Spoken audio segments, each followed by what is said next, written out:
Yeah,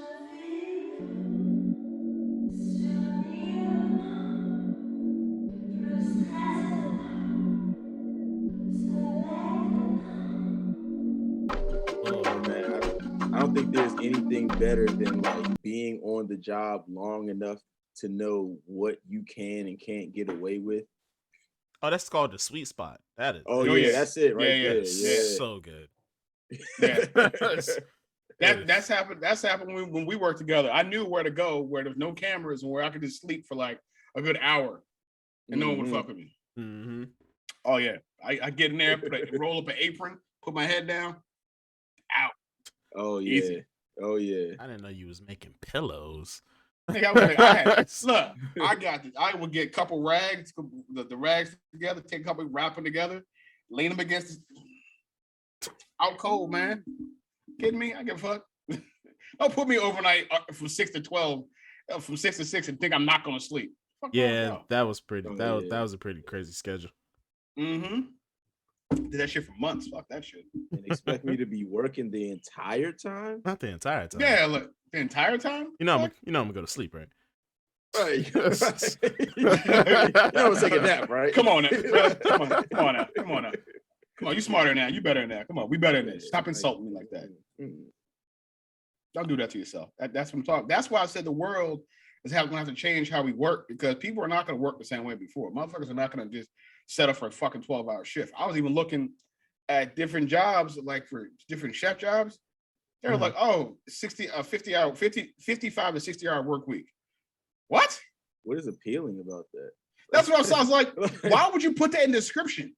Who's applying for that shit? It's like that's like a girl saying I got 3 kids on a dating profile. Like what? Well, actually, I've seen no one. those. I've seen. Hold on, those. whoa. Past tense. I've seen those. First of all, knowing a girl has 3 kids going into it, it's good. It's a good scouting report. Like, how fine is she? Is she fine enough for me to go, all right, you know what? I can still fuck with you. Because you gotta balance the scale. She gotta be fine in order to be like, all right, I'm gonna deal with 3 kids that are not mine. I'm gonna be out of pappy. You know what I'm saying? Nah. How bad are you? I don't think you're bad enough. I don't think at any point in time you're bad enough. Really? So like, if What's the maximum number of kids? Like a certified dime, you wouldn't be 0. You wouldn't be a stepfather to a dime, like certified, like she dime. Nigga, I will never be a stepfather again. Knock on wood. I hope to never. I think I'm confident enough to say I will never be a stepfather again. How old are you? That shit, 33. Yeah, it's possible. You can find somebody nowadays without kids. I mean, it ain't gotta be 5. Jeez. The average is 2. You can find someone below that's got 1. What if she got 1? 1 is No. really None is the Not number. 1? None is the number. How old are you again? 33. 33. He can still do it. Now here's the tragedy. I got lucky. I'm gonna just tell you flat out. I got lucky. Nah, niggas. Well, then guess what? Me too, nigga. There's no way. Nah, man. Because let's think about it like this. It's actually a shame that the statistic is that over 70% of families are like of single mother parents. So that's the problem. Like, not me. Is that statistic still that high? Even It's with y'all probably generation? higher. We just went through COVID. It's probably higher. Even with y'all generation? I mean, my generation was weak because dads would just leave, you know, because you come from a single parent household, because in the 80s, you know, a dad could just say, I'm going to get a pack of cigarettes and go, and you won't see him again because you can't track him. I mean, you know what I'm saying? was on Nowadays, crack then too. That's true too. That was true. Crack. People don't realize how hard crack hit. Crack destroyed fucking neighborhoods. Like, you got a nice, clean neighborhood, like Lean On Me, or Lean On Me face. Like, we look at Lean On Me. For y'all seen Lean On Me? Yeah. That? Okay.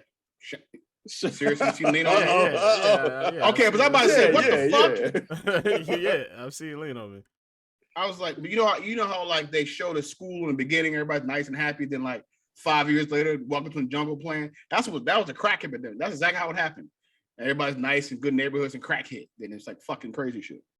Yeah, man, crack and the whole welfare system, like they were pushing fathers out of the homes. Like that was organized, you know. So, But the it's thing not is, you could leave like that. You could just be like, I'm out. You couldn't try. Think about it. In the 80s, no cell phone, no nothing. You could literally say, honey, I'm gonna be back in a couple, and I'll be back in an hour, get a pack of cigarettes, and never come He was back. about to say a couple days. He was about to fuck up immediately. Yeah, I know. Baby, I'll be back in a couple days. Huh? No, you could like, you could go, you know what? I'll be back and go to the next street over, and they would never know. Mhm. How would they know? You couldn't track people. Yeah. No. That's true. We didn't have a lot of the things that we have today. Mm-mm. Because at some point, that nigga's probably gonna post something. Well, now, you're gonna post something now.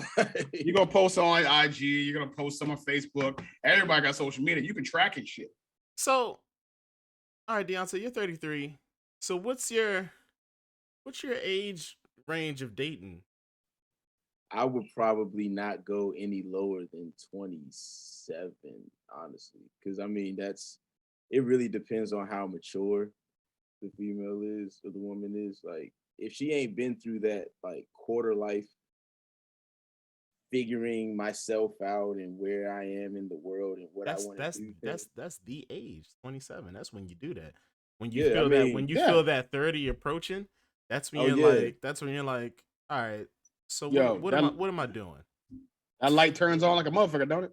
I feel like if you get through that stage without a kid, then you're probably making great decisions for yourself.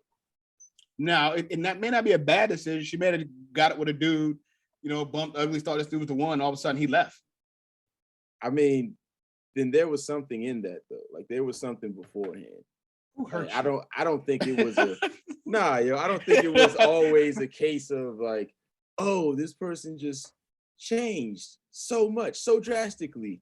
They were never like this before. Like, there was remnants or hints of something like that. And what we really need to start doing is really teaching like kids about sex for real, not from the STD side, but like you're aligning yourself with this person. Like even if you for think the rest it's just of a your hit and fucking run, life. Like even if you like, all right, man, she just bad. I'm just trying to hit the joint one good time. Even that one time, like, what are you doing that one time? What are you doing that one time? Hopefully, I mean, God damn it, if do you only eat one good meal? You know what I'm saying? You only go to the restaurant once when the shit is good. I'm not following. I'm just saying that it shouldn't be one. Like if you're having sex with someone should not be considered like a one-time thing. Like, oh, I don't know this person. I don't know what they got. I don't know who they are. I'm just gonna smash them. Like that's what I'm saying. Like if true, but you know what would solve that? Post-nut clarity. Okay. Before we go off on that tangent. No, you would listen to me. Because you guys think seriously. Okay. No, listen. Before you do that, listen. Think about it. If you would bust a nut before that girl, you would like, oh, okay, I'm gonna go smash. If you bust one good nut in the bathroom, you're like, all right, now go back out and look you would never fuck nothing. You would never want to fuck nothing. Bullshit. No, because you still would be like, nah. Because what happens is that first, oh shit, she bad as fuck. I can't wait. Yeah, and then your brain gets all like jacked up and your hormones are in place. Now go bust one off real quick. See now look at it. Yeah, I get you. Is she worth the time? Well, we all have been there. We have all been with a girl like, you know what? I'm gonna beat the brakes off. Oh my God. Yeah. As soon as you bust a nut, when is she leaving? Can you please? I'm hungry. Like, Can you go? Why are you still here? Exactly. Now, if we all did that, how many babies have been saved by now? How many women have been not having baby daddies and shit like that? There's post-nut clarity. I'm gonna put that on a t-shirt. Post-nut clarity. You need that. I'm pretty sure there's a t-shirt for that. All right, check. There's not. Hey, I've done the research. Not, you better get on that thing quick. Get on that drink ASAP. So all right, because I'm lost. So what's the problem with having sex now? What's going on? I'm not saying there's anything wrong with having sex. I'm just talking like it's not about fucking. It's about making better fucking decisions. Okay, like So Don't get out there. That's life, period. Though, like that shouldn't just be like this situated with sex. Like that's just life, period. You want to make better No, decisions. I think the issue is that people don't situate it with sex. It's like I'll make good decisions for this, that, and the third, but they don't consider like who I'm laying down with is a very important decision too. They just try and get that nut. That's why I need post nut clarity. You wouldn't be doing that shit if you were like, oh, you know what? I'm not fucking with this person. Especially, and I hate to say this, and I ain't not trying to be like, it goes both ways. Especially if there's like, a hard five. Like, you know what? I've been drinking. She's a hard five, or he's a hard five. A couple more shots, and it happens all the time. Now, let's get some post nut clarity. I only talk to people I like. I don't know. I don't know how you guys move around. Come on, but man. I'm not just like she's a 5, but after these drinks, she'll be a 7, and then she'll be but how you know you like her? Like, you know you attracted to her, but how you know you like her? Because that post nut clarity, your brain, all you want to do is smash. You're like, look at them titties. Ooh, look at that. Oh, that's great. Now, so we after you bust a nut. So we can't, and then like granted, COVID and shit, but COVID aside, we can't just have sex with people. Like, yeah. No. I'm not saying you can't have sex with people. I think what me and D are saying, there must be a more strategic way of going about saying, you know what, I'm gonna go have sex. But I got to understand the situation I'm getting into, especially if you're going raw, is a lifelong decision. Like there should be a standard when you're having sex. It shouldn't just be, I'm looking to get a nut and I'm going to dump my shit into the first available crevice. Jesus Christ. I said most available crevice. I think. What are you saying though? I think crevice. I think it's a bit more calculated. Like I understand. Okay, I'm starting to understand what you're saying. But I think now, like in 2021, I think these nuts are getting busted in these crevices a lot more strategically than y'all think. Now you have to when you find yourself in a position to where you've smashed up, you're like, it's probably as good as it's ever going to get. Go ahead, take this shot. But look, there's always a smashing down. I'm gonna go ahead. But who's smashing down? Okay, I'm not saying people aren't doing it, but people who aren't doing it are like. People who are doing it are like tripping. Like who's smashing down, bro? Who's like? That's what I'm saying. I don't know how y'all. Never hold up. I don't know how y'all talk to females, but I'm not looking at them like, yeah, she's a 5, but after these drinks, I'm gonna go at her because now she's a 7. Like I would say the answer. I already have to like you. The answer to your question is it depends on how long your drought has been. There you go. That's I just whacked that. What? So y'all Come on, whatever. So y'all settling for 4s and 5s because y'all haven't had it in a while? I'm not going to settle for. I didn't say I'm not I would go settle. 4 or 5. Okay, I didn't say that. But let's take the number out. So y'all are settling. Period. So y'all are settling just because y'all haven't had it in a while. What's a while? How long is your drought? How long of a drought? Let's say 6 months. Hold on. How long of a drought would you be willing to have? How long? 6 months. How long of a drought will it take you to say, I'll fuck just about anything at this point? Because that's what y'all saying. But wait. You gonna say, hold on. Now I'm a younger, like 20-year-old Adrian. You give me 6 months, yeah. You gotta pick a feature.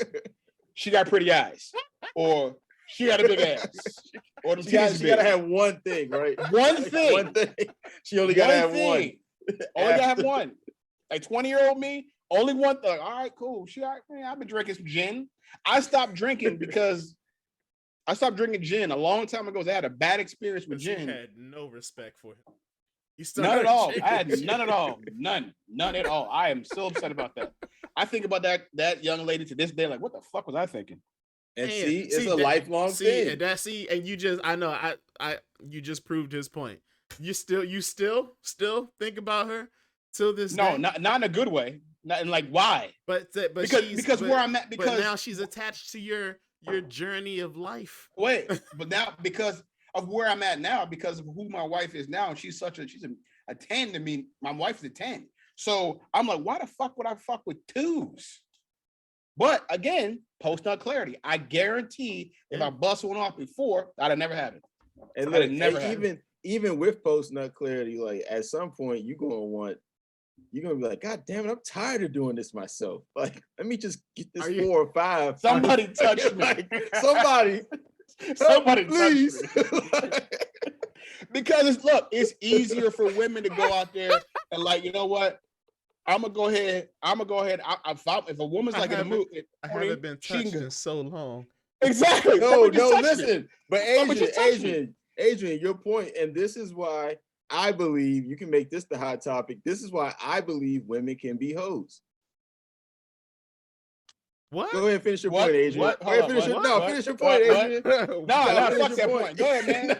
Women can be hoes. Why? Go ahead. I'm trying to figure this out. Go for it. Because women, I believe, are a lot more selective about who they would have sex with. We know that the power of sex between heterosexual couples is mainly in the hands of the woman. So it's not because you can't say I'm gonna have sex. You just call rape. Right. She has to say yes. So there has to be a lot of and the truth of the matter is a lot of times a woman's sex drive is more predicated on her and her hormones and her body and what it's going through than it is on the guy that she's interested in. So for you to be a woman and to just be like anybody can just come on in and do whatever they want because of whatever reason you've made up in your mind because you a bad bitch and you can get it like that, or because I'm tired of these niggas playing around with me like that. Like, that's not your makeup. Like, your makeup is to select the most qualified mate and mate with them.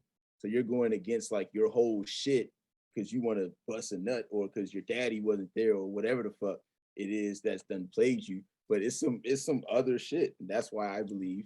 Hey man, who hurt you? Bro, I'm picking up. Who hurt you? Who hurt you, bro? Somebody hurt my man. That's what people.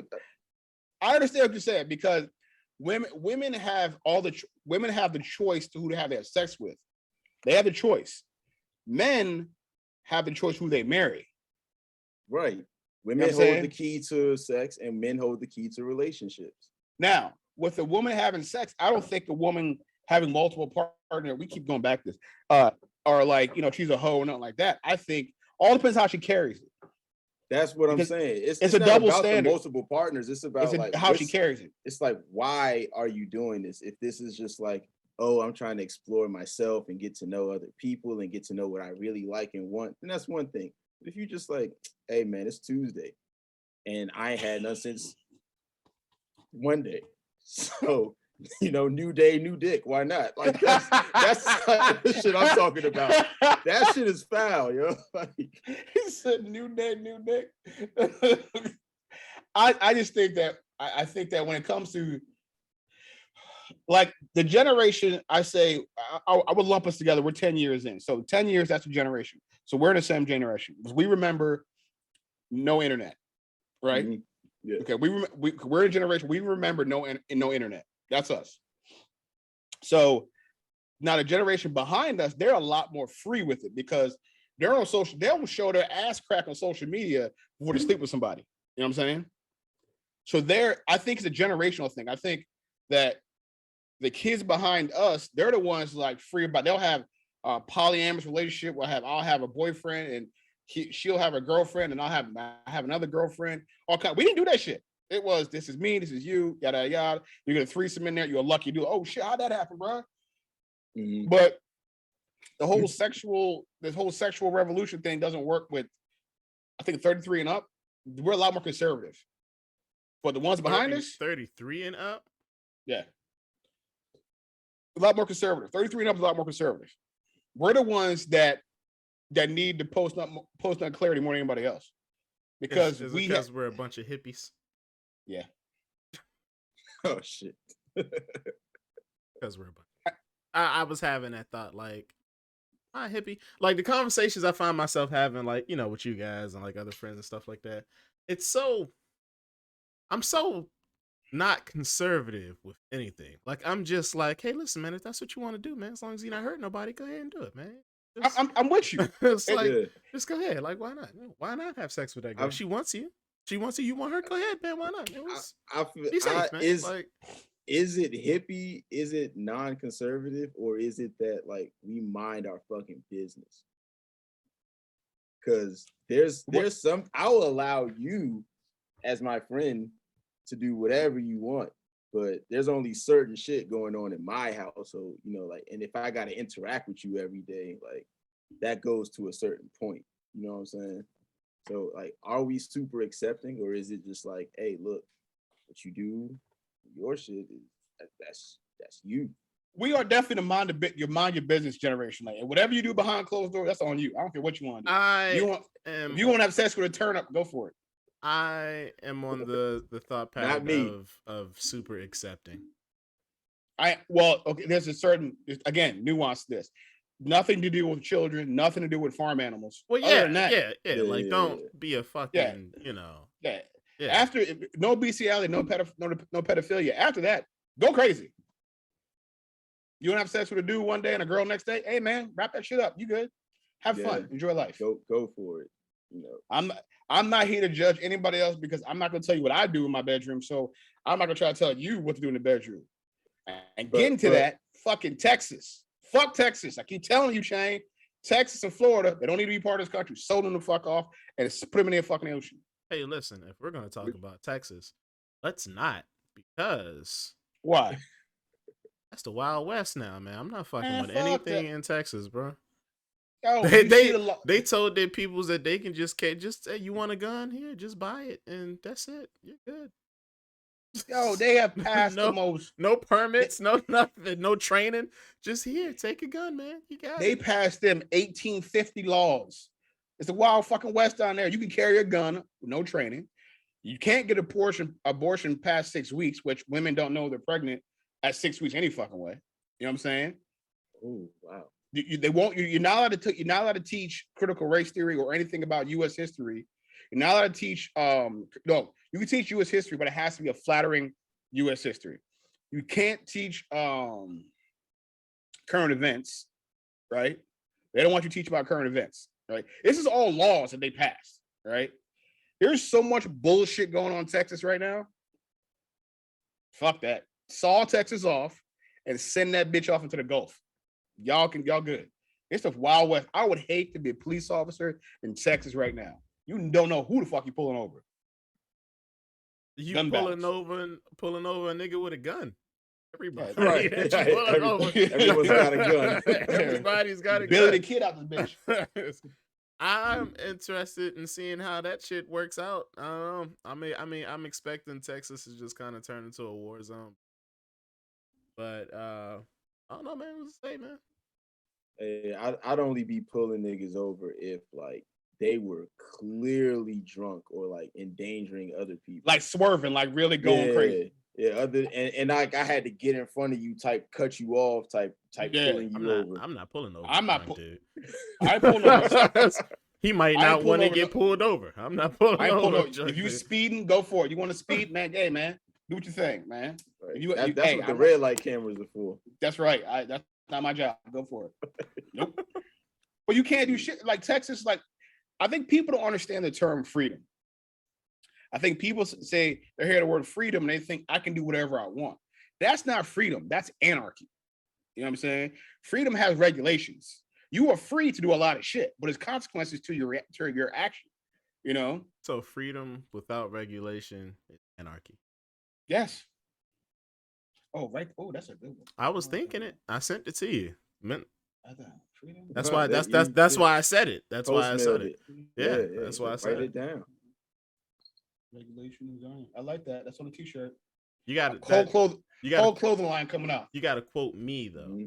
That was. I'm gonna quote you. Okay, I'm just making sure because I know the politics is your shtick. The Sliver King. You gotta quote the Sliver King. Yeah. That's what I'm gonna put. Sliver King. No, man, because they're going. I don't understand. I don't understand what's going on. It's like we're at the point now where we're just going. And if I was a religious person, I would say this is the rapture, like we talked about last week. Because we're done fucking batshit crazy now. The whole country nuts. Oh, hey, Phenom was over here on the on Facebook. Yeah, so Phenom, why you be swapping back and forth like that? You're killing me. they trying to give us views, man. What?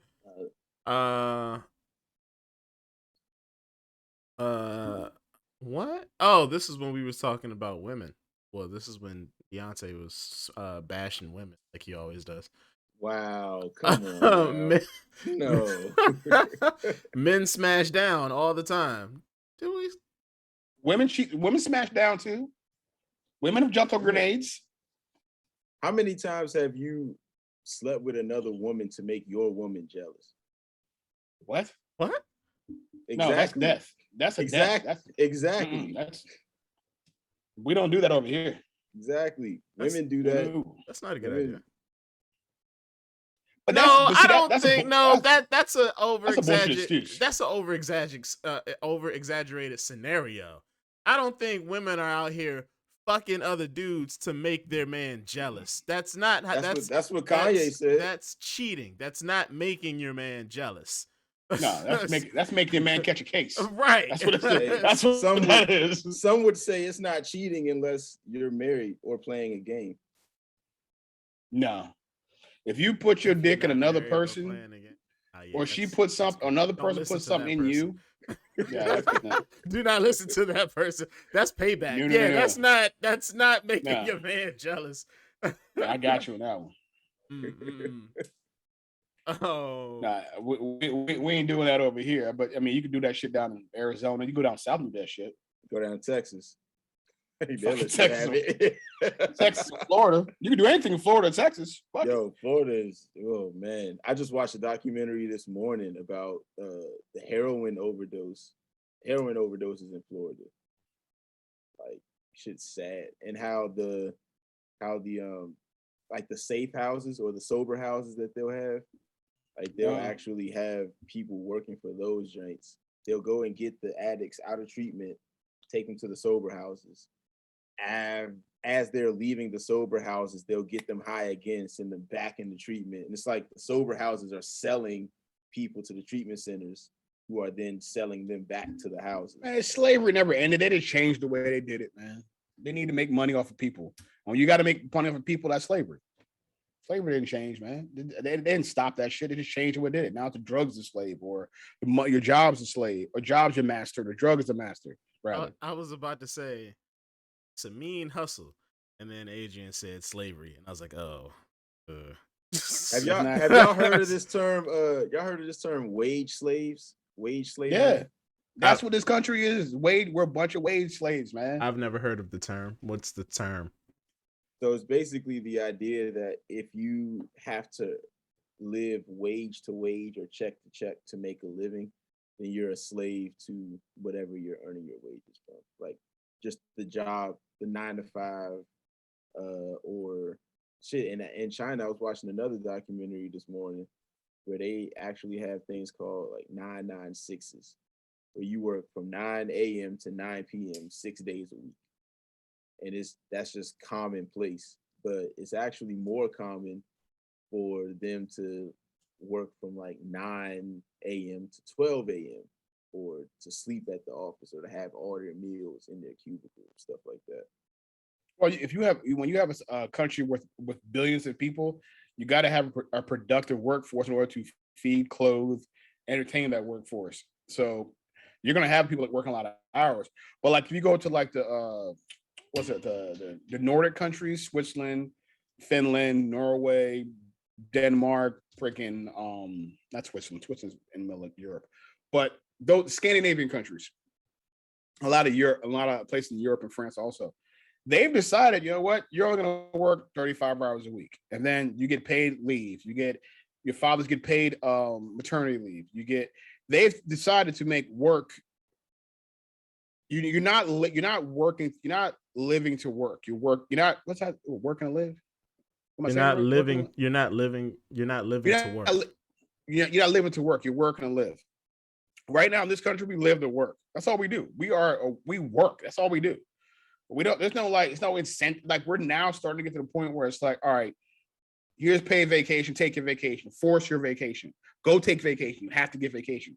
Back in the day, oh, you want to work 60 hours? Come on, man. You want to work 90 hours? Come on. Who gives a shit? As a chef, yeah. Oh, fuck that. As a chef, you're pre-qualifiers. Are you willing to work 100 hours a week? Are you willing to work open and close every single day in order to get this food great? And weekends and holidays. Week and holidays. Yeah, like why would you not like if Christmas, Thanksgiving, Mother's Day, all these holidays are such like sacrament. We're like, oh, these I gotta be home for Christmas. I gotta spend time with my family on Thanksgiving. Why are we opening things? You know what I'm saying? Why is now? Because now, before like past few years, I remember a time where everything was open during Thanksgiving and Christmas. You had to work. I worked many Christmases, many Thanksgivings. I was like, this is just commonplace. This is what we do here. And I'm like, that doesn't make any sense to me. If you want me to have a productive work life, and I have a shitty home life, that's why all these people, especially food service and retail, that's why they all drink and smoke weed and do all that shit. We're covering the pain. Many times, man. I believe it. Because they like work. Yeah. I used to, in fact, I remember the first time I worked on Thanksgiving, I was working at a movie theater. They were just like, well, we gonna open. Yeah, the movie's we gonna be open. Niggas. But all we want is but the thing is that we let corporations dictate to us, the workers, how we're going to work, which makes no sense. It should be the other way around. You need me. You know what I'm saying? I've never agreed with that. Yo. Like the idea of requesting leave is some shit that is unfathomable to me. Like as if, hey, I need to be gone for this weekend, and they like, nah. Yeah, like what? What? Nah, you can't. Nah. What? Okay, let me rephrase this. I'm not going to be here this weekend. You can do what you want with that. Like, I'll tell you how bad it was. When my daughter was born, she's 8 now. I was working at this restaurant, and I was a sous chef. And my wife had my daughter on a Monday, right? That Friday, my boss was calling me, hey, when are you coming back to work? I'm like, my wife just had a baby. I don't plan to be back for another week or so. Well, you didn't have the baby. Oh, yeah. That's exactly what he told me. You didn't have the baby. I'm like, but what? And me being young and stupid, I'm like, all right, I'll be back on Saturday. I went back on Saturday. She had a baby on Monday. I was back to work on Saturday. I'm like, what the fuck? But most countries, if your wife has a baby, you're gone for at least 3 months. Because in the first 3 months, when she has a baby, it depends on what kind of procedure she went through. She needs help. You know what I'm saying? She needs help, especially if you got other kids. So she's got to take care of a new baby along with the other kids, and you're at work for 60 hours a week. Never again, man. Never the fuck again. Phenom said he got to push back on the request and leave. The same way you need time to get your logistics in order, jobs need that too. Yeah. And you know what? You should have a surplus of workers that are ready to go. They got temp agencies, they got service, they got all kinds of shit. And if you were paying your people correctly, you'd have more than enough people. But you paying people $9 an hour, you expect them to work for you 60 hours a week? Fuck out of here with that. And now people are smartening up and are like, we're not going back to work for that shit. I'd rather stay home, which is true. Now, Phenom does say now that doesn't excuse your job of being dicks about it. But if I'm go ahead. At the same time, right? So Adrian, you're the supervisor that called you and was asking you if you were going to come back to work. Did he know how to be a sous chef? Did he know how to run the kitchen? He was the executive chef. So he knew how to like do. And he had kids. Oh, okay. So basically, the only reason I don't give him an excuse, but I want to say like this. That was the culture. That is the culture of chefs, that nothing comes before the food in the restaurant because that's what pays us. So people would work like that. I mean, you could act serious. When I was a chef with him, I was working 6 a.m. to 6 o'clock at 6 o'clock at night to 6 o'clock in the morning for months. And I couldn't say shit about it because that's the way it was. Yep. And I'm like, and then now that I'm older, you know, this is years ago. Now that I'm older, I'm like, why the fuck did I do that? Why would I work 12-hour days for no extra money?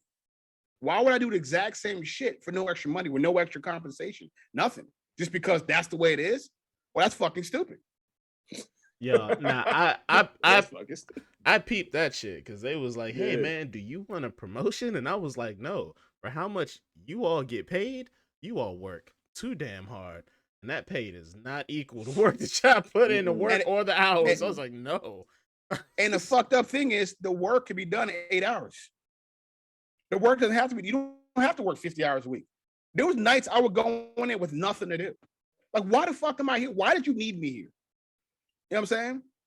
Just so you can say there's a body there? Nah, man. Like we've said this before, the way we work in this country is so fucking ass backwards, and they're mad that people don't want to go back to work. Why would I go back to work and put up with abuse and fucking low wages and fucking no health care, no prospects, nothing, just so you can fill your quota of how many people you have on your staff? Man, fuck that shit. No. Man, fuck that. Yeah. Nah, and I'm clocking in. You're paying me at most of the times an hourly rate when you're probably making at least 6 times that off of the work that I'm doing. Like, I know that, I understand that that's how businesses work, but it's still fucked up, yo. I don't. But again, but if we came from a place of like, okay, if your business goes, I'm going to take care of my employees because my employees are taking care of me. If we worked like that, you'd have more people longevity, more people staying with you. And that's how it used to be. Businesses used to take care of their employees. Now you're a dime a dozen. I get another one of you. Trust me. Like, honestly, if I was like managing a staff of employees, my goal would be to get your ass out of there within 3 to 5 years. I want you to build your resume up enough to the point where you can move on and go into whatever the next field is that you want to do. Yep. Now, don't try to get me to sign you off on being like a veterinarian if you're coming from a sous chef or something. But while you're here, if you want to take classes for that, if you want to like start building your resume or do an internship with that, yeah, I'm gonna let you go. Because at a certain point, like, you're gonna get burned out, you're gonna get dragged out from this joint, and I don't want to see anybody become stagnant, especially under my leadership. So, fuck, like, no, I mean that like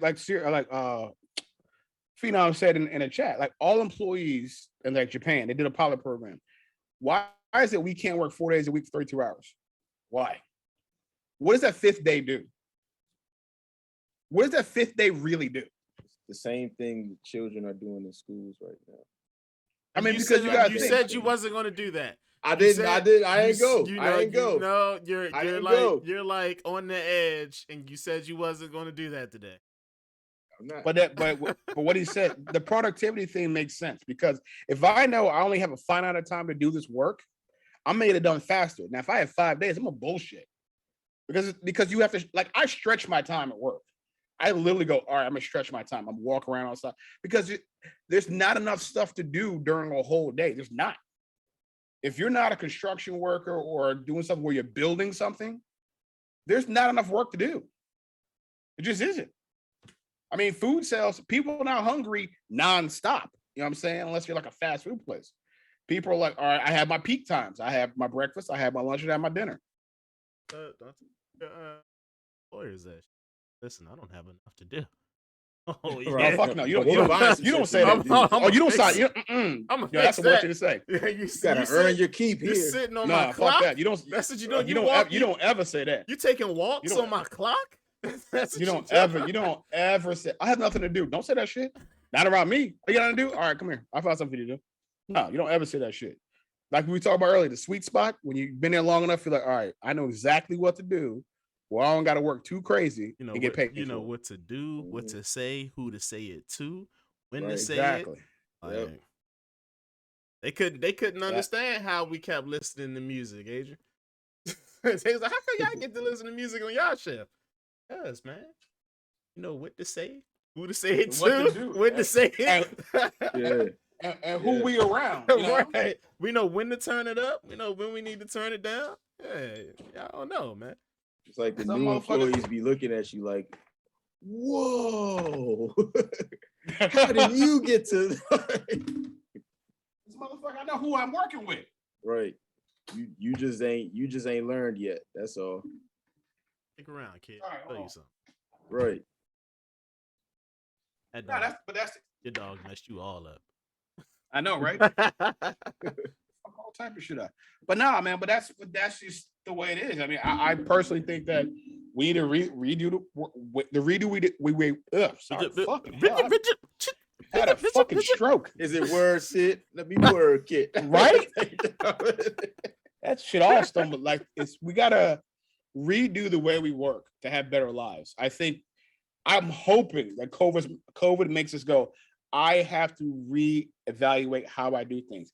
And a lot of businesses are picking up on that shit. I'm seeing a lot of businesses are going, okay. COVID is why are y'all here? COVID, not the right ones. COVID should be teaching people how to fucking live life, nigga. This is getting shorter and shorter. Yeah. Oh, the average more lifespan went down by 2 years. Oh, I believe it. That Candace Owens story. It's fucking hilarious to me. Oh, the fact that she got played. The fact that she got played, bro. Why did What she happened? think? What happened? Candace Owens goes into a private, it was like a private clinic or a private vaccination to get vaccinated. Tell her no. And I thought she was just getting tested. Hey.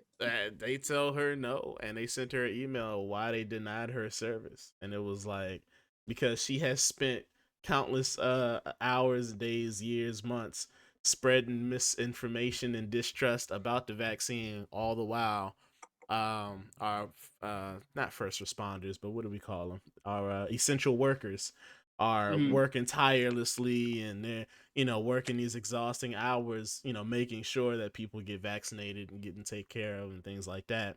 And she just thought shit was sweet. She's on her campaign to spread mistrust, but she just gonna come in and get a vaccine. They're like, nah, okay. we know exactly who you are. No, it was a test. It was a test. Was it a test? It was a test. It was a test. Yeah, because if you don't believe in COVID, if you don't believe in a vaccine, why the fuck you want to get tested? What you getting tested for? It's not real. In your world, it's not real. What are you getting tested for? This is where I feel like the company fucked up. Here it is. Candace Owens, you want us this private facility to go ahead and test you out? Cool. This is what you're going to do. This is what you're going to do for us to test you. You're going to go ahead and make this announcement. I want you to publicly acknowledge my organization. I want you to publicly acknowledge that you are getting tested because you fear for your life and your safety. And I want you to make sure that my shit goes on blast for being the ones that tested you. I would have just capitalized on that shit. I don't think they had the leverage to do that because she could always go somewhere else. Only for that reason. If they were the only testing site or testing company, then she's sure. A fucking clout chaser, man. All she wants to do, she wants to get clout. She wants her name on Twitter. Listen, for her to say she's an intelligent woman is because there's some of the shit that comes out of her mouth. I'm like, how you can't believe this shit is true. I was watching. Would you win in a debate against her? Yeah, I'll just use facts. Oh shit! I'm sure she. I'm sure she has her facts too. You know what she said? She said the most successful time in the country for Black people were after Civil War, right? Mm-hmm. And I was like, okay, you're right. After Civil War, there was a lot of Black Republicans and stuff like that. People keep using that. They'll go back to the argument. Black people used to be Republicans, and that's why. Yeah, but you don't even put into when the Republican Party switched. You don't realize that. They don't say that, or say, hey, who is now cheering for the Republican Party? Nazis, Klansmen, racists, people holding a Confederate flag. Those are the Republicans now, and you're part of that fucking party.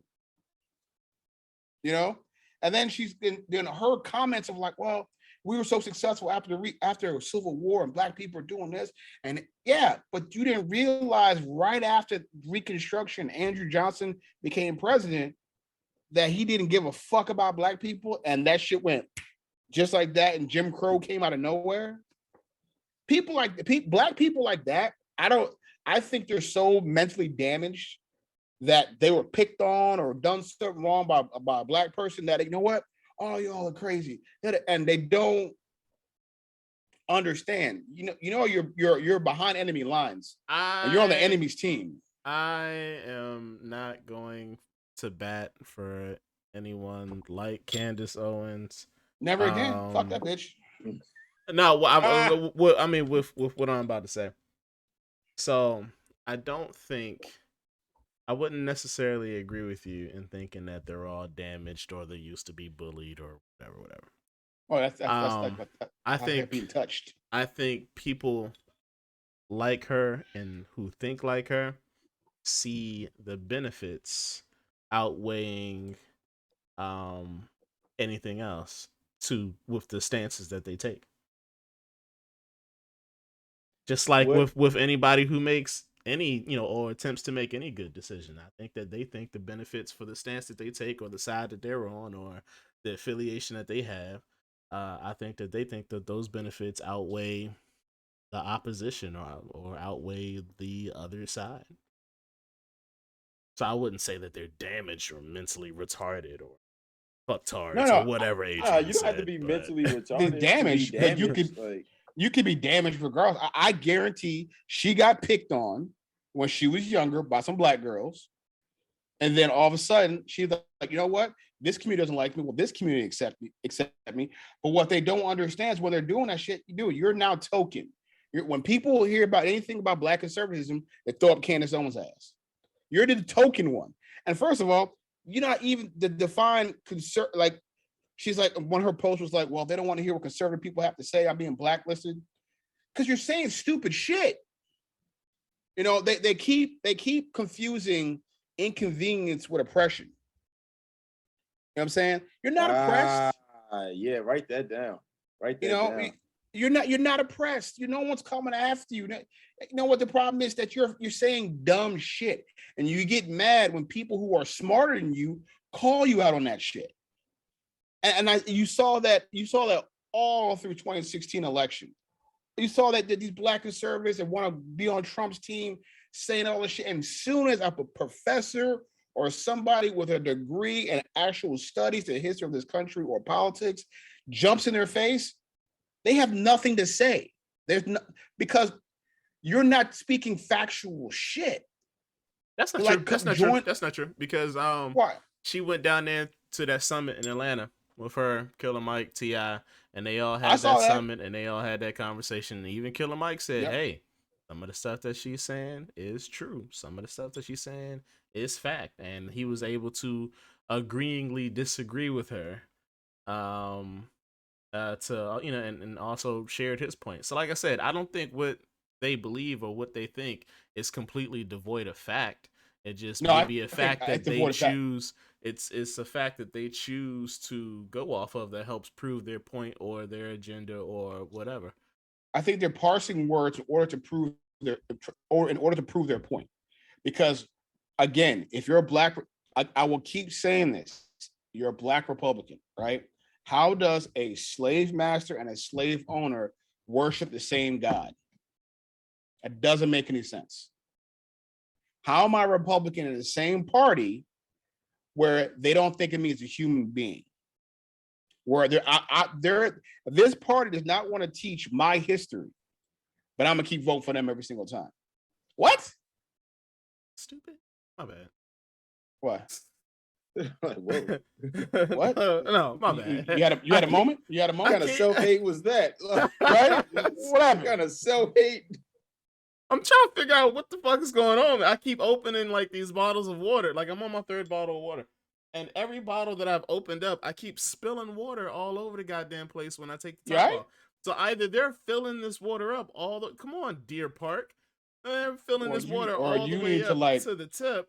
No, it's definitely, look at this. This shit is all, it is top. So when I twist it off, it's like, it's water spilling all over me, like over my pants and shit.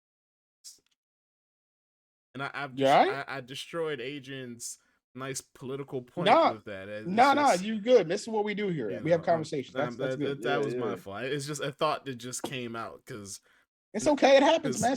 Share your thoughts with us, man. You're going a little crazy. It's because my pants are wet because it's the third time this has happened, and this inconvenience is my oppression. And this is just really bumming me out right now. So, all right, my bad. Yeah, go for it, man. Go for it. We're gonna work through it. Hey, Adrian, I would say this, right? So that same, the same quote. Thank you, Phenom. It's full to the top. Phenom knows what I'm talking about. that quote you just shared would be would be certain individuals' justification for why things like racism don't exist, and they would say it's not about a certain race oppressing you or giving you less opportunities. It's just the fact that like you're so bent on complaining about what you don't have that you can't pick yourself up by the bootstraps and get to work. It's that too. I think that's largely what it is. Like they're trying to put racism and slavery so far into the rear view that it's just like, hey, it's 2021 and look at the opportunities that's afforded to everybody and it's equal this and everybody should be able to pull themselves up by their bootstraps and get where I am in a nice conservative household. But then I will quote I will like paraphrase Martin Luther King. How can you tell a bootless man to pull his bootstraps up? I mean, I ain't got no boots. Is being bootless in this day and age a decision or a choice now, more so? I see where you're going. Now, now there is systematic racism. We all know this. Now, there also is not making correct life decisions. Because I feel like that's the theme of this podcast today. make better fucking decisions. Make better fucking decisions. Now, if you have to sell drugs because you can't find a job because you're a con or you're black or whatever, and that's what you got to do to support your family, is one thing, right? Like the crack epidemic we were just talking about. And 2021, there are a lot of ways to make money. There's a lot of ways to hustle, and it doesn't have to be illegal. So again, like racism, if you're racist in 2021, that's a choice. If you're fucking up in 2021, 85% of the time, you choose to fuck up. You're making bad decisions. You know what I'm saying? There's community colleges, you can go to community college for free right now. You know what I'm saying? You can, there's ways to live in your car and be like DIY. You know what I'm saying? I'm living in a van. That's a cool thing now, you know? Right. You could even put that shit on YouTube and make money off of it. Some dude like did right, that. like yeah. John, I can't remember his full but yeah, some dude did that. He recorded his homeless journey. Yeah, and he just so happened to be funny too, and he was always made light of the situation. Now he's doing pretty well. Got his own place. He's very popular. But you got to think. Media. Yeah, and that's why there's that's why I love the word nuance. There's a nuance to everything. If you decide to get 4 different women pregnant, that was a choice. You know what I'm saying? That's a choice. You went raw. I know a guy like that. If you have 4 baby mamas at 28, you did that to yourself. I didn't know we was going to talk about Nick Cannon on this joint. Now, but Nick Cannon is rich. There's a difference. Yeah, but he's fucked up, yo. He's fucked up, man. He's fucked up for that shit. If you are able to have as many kids you want and not be financially burdened by it, that's one thing. But if you're making $5.50 an hour and busting raw, that's a choice. That is, I mean, both of them are choices, but let's put it this way. That was a real choice. We know that broke people have more sex, right? Because if for nothing else, then they just have the time to have more sex, right? And they ain't got shit else going on. Right, you ain't gotta go to work, so it's like, hey, shit, I'm gonna just be around here fucking. But in it's like I be knowing the stuff y'all be saying sometimes. It's like, yes, that's the case. It's just something just be rubbing my spirit wrong when y'all say it, man. But it's true though. It's true. I'm like, when you say it, I'd be like, that could be the case, but there's no way that's the case. But it might be, man. I don't know. If you got, yeah. I mean, but it's a nuance to everything. Like, I understand what he's saying. It's like we're making poor choices, and we have to stop.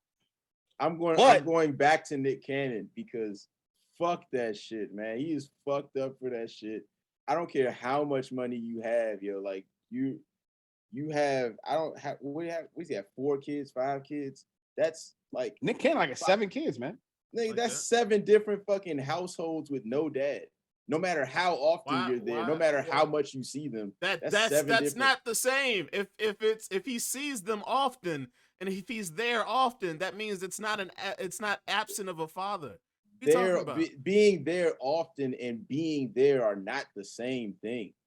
They're not the same. Like you don't think that your child needs you more than once, twice, 3, 4 times a week. You can't tuck him in every night. You can't say, listen, I'm gonna tuck this one on Tuesday, this one on Wednesday, this one on Thursday. I'm gonna get the twins on Saturday. Yeah, like that's like I don't personally I don't understand that either. Why would you want that much drama in your life? Where's the drama if he's Nick Cannon? He's rich. I'm talking about the fatherhood. I'm talking about the generation of children to come. It is too fucking common in this life that we put the responsibility of raising children on one parent, and for you to willingly just waltz into that shit because you got money, that is fucked up. Like you're fucking up. You might not be fucking up your life, but you're fucking up your kid's life, that's yo. Like that's not true. That is that's not true. That's not true. The issue because hold on. I agree with it because here's the reason why. I'm a father. There's no way I need to be at my kid's house. I need to be with my kids every day. I need to put you to bed every night. I need to be there. If you're like, oh, you know what? Tuesdays. He just had twin babies, right?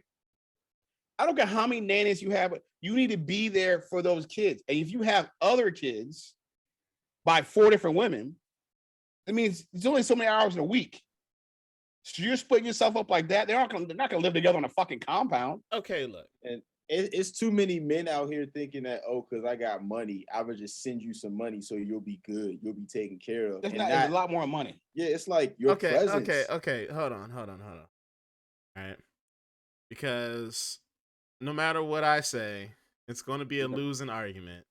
Because every time I get put into a situation to where I speak about a father and kids and blase, I got dad up here on the top left screen. It's always like, you don't have kids, you don't know what it's like. I got Phenom over here in the comments. You don't have kids, you don't know what it's like. And I don't know who hurt you, Deontay.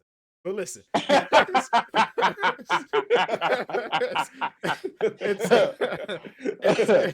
what I do have experience in is my father not being there for me. Okay, it's not the fact that he wasn't there physically. It's the idea of access. I didn't have access to him. And when I did have access to him, or when he did came around, it was always a very shitty experience to where then I didn't want access, along with the fact that there was no help coming from financial, parenting, none of that. There was no energy from him as a father coming into the household in which I lived to help raise me at all. With Nick Cannon. Now, I don't know if Nick Cannon is a good dad or not, because it's fucking Nick Cannon. We don't live in the same world. But let's say he is a good dad. All right. So let's say he's got these 6, 7 children spread out. If he is a good dad, that means his presence physically may not be there, but the access to your father is always there. Whenever you need dad, dad is there. If you need dad to take care of something, dad is going to take care of something, or make sure that the means of that thing that needs to be taken care of is taken care of. The presence of him being a father is still in that household. He just may not be able to be omnipresent in each and every life moment at one time. But him as a dad, him as a father is still there. He's still, hey, listen, I'm gonna still give you the talks, and whenever you feeling down, hey, come talk to me. Access is the bare minimum. You all taking that. Access is the bare minimum. Hold on, check it. You all are taking that tuck thing in, tuck the child in thing. That's like, well, first of all, Adrian, you yourself say, hey, I am not qualified to raise my children every time or every day of the, what is it? Because you got to send them to school. Every second of the day, I'm not qualified to do that shit. Well, they're in school. Nick Cannon, I'm not an educator. Nick Cannon works for himself. So his availability or his time or his schedule to make sure that they get the schooling or make sure that they get the attention or whatever, he's able to do that himself, as opposed to him having to go to a job and work a 9 to 5. No, he has the means because of who he is, because of how much money he has, because of how he's structured his life. He has Yes. the means to be Yes. at these children's life. So if he misses a graduation or a basketball game or a ceremony, hey, listen, I wasn't able to come to this particular thing because another child had a thing or whatever, whatever. But I'm going to bring us all together. I'm gonna have us all take a family vacation because you're all siblings. Like he has the means to do Hold stuff up. like Well, that. hold up. You're But you're talking about shit like from the aspect of, oh, because you can do this for me, then that makes up for the fact that you're not there and that you're They're That's absent bullshit. every other there time. to do what? That's not cool. They're to do what? It doesn't matter, bro. Raise You're your talking about children. raising a They're- child. You're they're to talking do about what? taking a child that knows nothing They're to do and what? having like to, or you want me to answer your question directly? Yes, they're They're to do what? They're to do everything that it takes What to is be what a is father. what is everything? What does it entail that day? That day it might be changing the fucking diaper. The next day it might be having to talk about the shit that your kids saw walking home from school. If I'm wants to not talk about in it, that wants to know about particular it. if I'm not in that particular place, call me and we will talk about what happened in that school. What are you talking about? You think every conversation is appropriate over the phone? Every conversation is appropriate over the phone. Or I'm Nick Cannon. Hey, can that conversation wait till tomorrow? I'll fly there tomorrow to come be with you. So you're saying your status as a celebrity is more important than your parenting? Huh? You just said I'm Nick Cannon, so that means that you should wait because I'm Nick Cannon and you're my kid. So if you want to talk to me about something, you need to wait because I'm Nick Cannon. No, I'm saying that because I might not be able to get to you that right there, that second. So that you're story, you don't have that so option that as a story, parent. so that story that you want to tell me, like, can you hold on to it? I'll come fly out to you tomorrow because I'm Nick Cannon. I have the means to do that because I can just jump on a private jet and come see you because you need me. That's Well, what we're I'm assuming. that's what We're I'm saying. assuming that he can do that. He might be in such of a contract and such constraints that he can't move the way he wants. We to. don't He know just has how money. this nigga lives his life. What I'm saying is the amount of money that he has deemed in his life. I have the means to father all 7 of these children From a distance. from wherever. So I'm being a father from a distance because I have the money, I have the means, so I'm able to be a father from a distance. Are you saying that with the assumption that he goes off and lives by himself and then just leaves all the rest of the children? So what you're doing? You're saying the father. Okay, I'm Nick Cannon. I have the money and the means, so I can be a father whenever I want because I have the money. I have the means. So we're just talking about the women. Let's talk about the women that I'm having these children with. Okay. That's a whole other side. That's a whole other ball of wax you got to deal with. But you're not just fathering a child. You're parenting with another person. So I'm deciding as Nick Cannon, I'm Nick Cannon situation that, you know what? This is what I can do. I'm going to, instead of my presence, which being a father, you need to be there. You need to be in the house. You need to be there. Now, some situations you can't be a father in the house because you're divorced, but you're still available for that child. A good father will be available nonstop. Now I have 7 different kids. So if you're divorced, hold divorced and you're not in the house, then that will put you in the same position as Nick Cannon. Now you would have to find ways to still be in that child's life. No, you're in a different position because Nick Cannon did that shit on purpose. Exactly. Being a divorce is physically, you're still in the same position as Nick Cannon. Now you're in a separate household you're because you're divorced. So you're telling he's in a what separate you're saying, household because he might not directly live with them on that particular day. You're still in the same position. What are you talking about? So you're telling me that you can be just as good as a father from a distance as you can being there with the child in the household. That's what you're saying. It equals. Me being a father. I'm saying Nick Cannon said, "Hey, with my lifestyle, I can be in these children's life." So he can be just as good a father that I can be. Yeah. So he can be just as good a father. As good as a father from a distance as I am in my house every day with my 4 kids. Probably better. Let's break it. Let's break this down for serious. Like, and let's be honest about this shit, serious. What you shared with us earlier, I think, has a lot to do with your perspective in this story because There you go. What I have experienced from my father, like now that I'm grown, it's like thank God that nigga wasn't around. Cause whew, shit. Like the person that like the independent thinker that I am now probably would not have happened under his regime, right? But I think because there was an experience of like my father not being there, I'm looking at fatherhood from like, oh, somebody needs to be there. I think serious, you're looking at fatherhood from the experience of that nigga didn't provide. So if Nick Cannon can at least provide, then That's he's something. already a much better father than what my experience was. So And I'm looking at it from where he was. I mean, I was provided for anyway. Like I had another parent, so like I didn't need him to provide. I'm saying just as a father, the things that a father teaches a child, or let's say a boy, and growing up and stuff like that, he doesn't physically need to be there. But he but you needs to. also But he needs. But you he also does. have to But account he for the fact that does you had need to shitty be there. experiences too.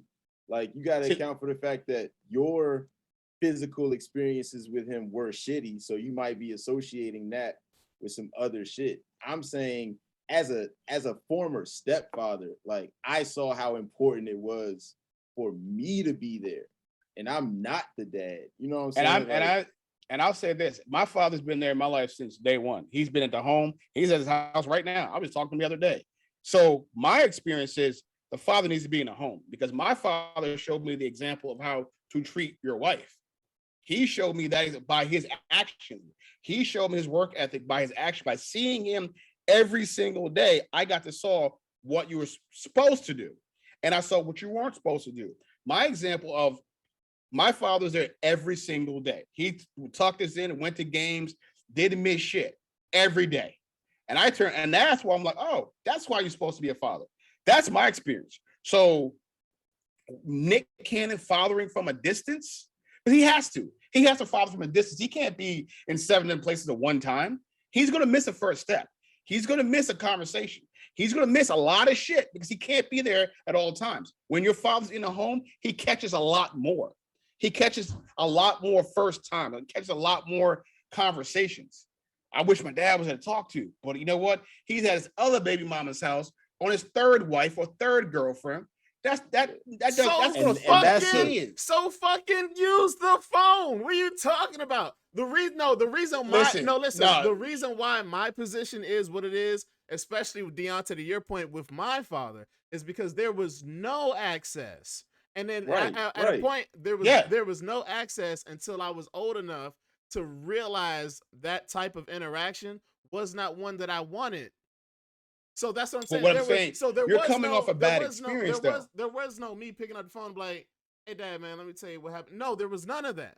Because at first there was no access, and then there was, oh, well, shit, I don't want this access because of my personal experiences. But you're coming off of a shitty experience. No, but listen. So what I'm saying is, if Nick Cannon is, again, assuming that he is a good father, what does that entail? The access to him is unlimited because of the distance. He was like, he can't not be there and then also not pick up the phone. Again, we're using an example of him being a good father.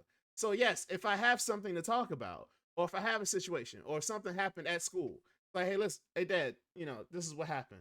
All right, cool. Listen, I'll come and see you tomorrow so we can talk about it. All right, cool. So then if another child has things, that's what I'm saying. And all that stuff comes from the mother's assistance in helping them understand the situation. Hey, listen, your dad will be here.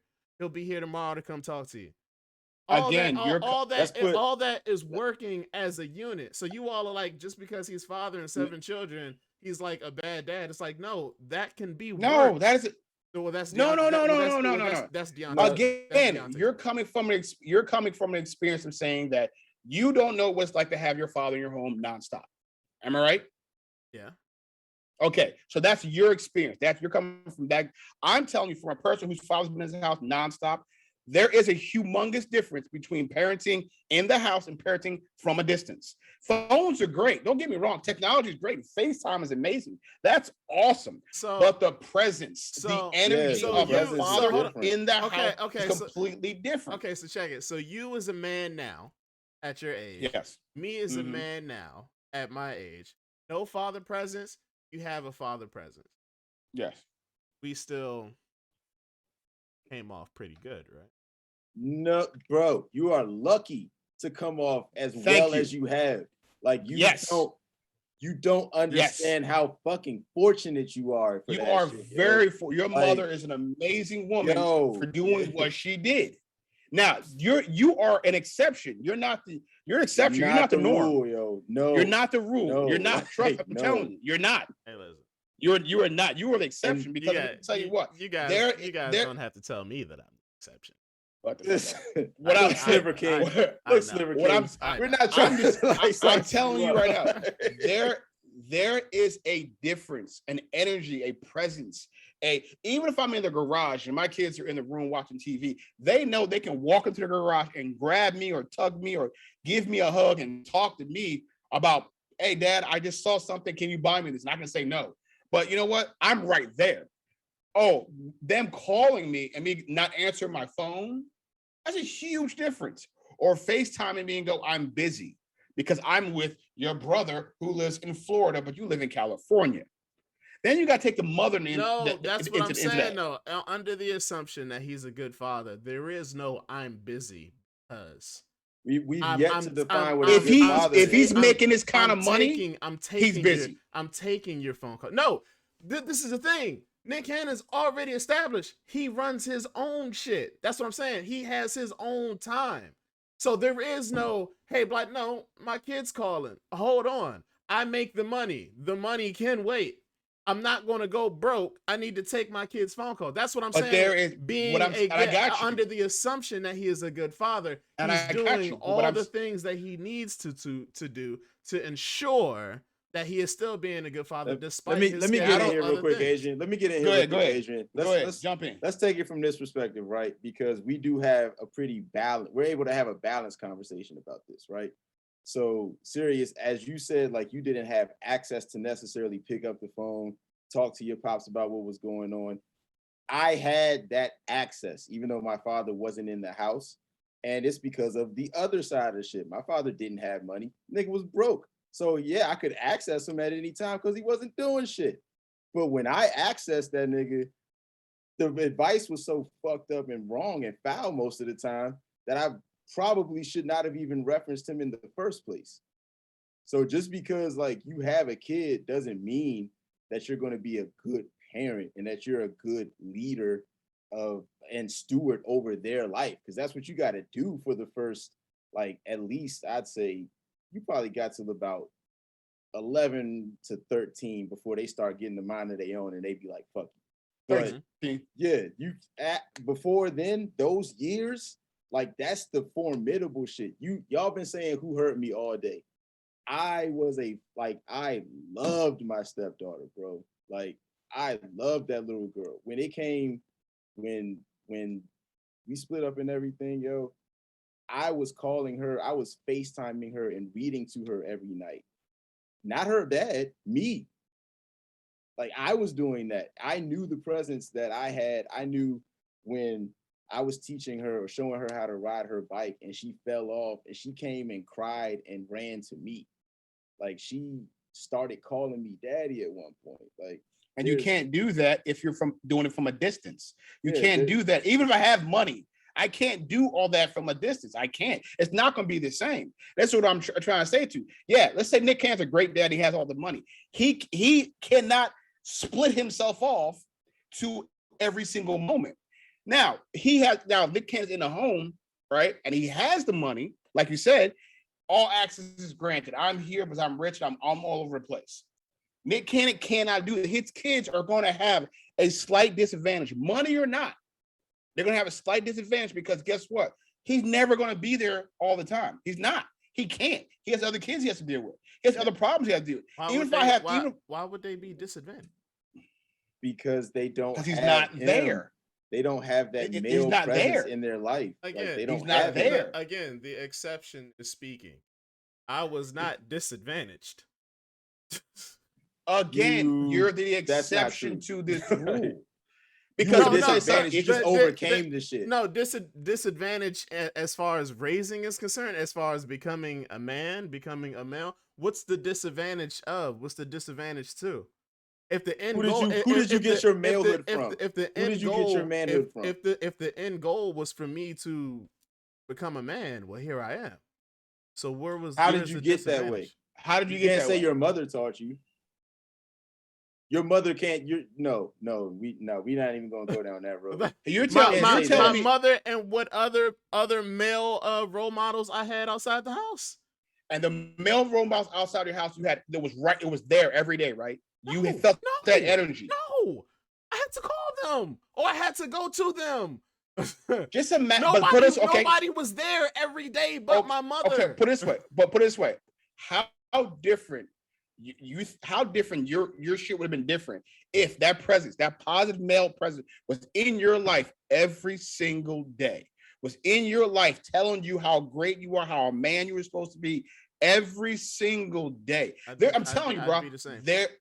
I don't believe that, man. I guarantee you have a model. You would have a model. Bullshit. That's bullshit. I'm telling you. You have something to grasp your sense of masculinity from. You had nothing. You had another sense of identity from. I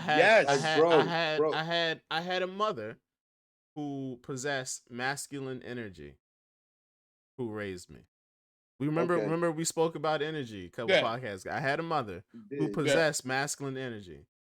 I'm telling you, I'm telling you from both sides. I'm here. You're saying it's not enough. I'm here. What are we talking about? What I'm saying to you is never been to jail.